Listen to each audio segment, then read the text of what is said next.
mananatili ang aktor na si Joshua Garcia sa kapamilya. Sa Miyerkules, October 23, magaganap ang contract signing niya sa kanyang home studio, ang ABS-CBN Studios.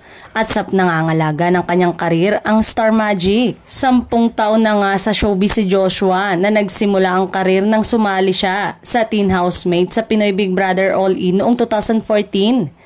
Mahigit 100 araw ang itinagal ni Joshua sa bahay ni Kuya kung saan nakasama niya sina Maris Racal, Jane Oinesa, 5th at 4th Solomon, Alex Gonzaga, Loisa Andalio at Daniel Matsunaga na tinanghal na big winner sa edisyong yon. Kahit nga hindi pinalad na maging big winner ay naging winner naman ang karir niya bilang isang artista. Ngayong taon nga ay kumita ng mahigit 450 million pesos ang latest movie niyang Unhappy for You na comeback project nila ng kanyang dating ka-love team at girlfriend na si Julia Barreto.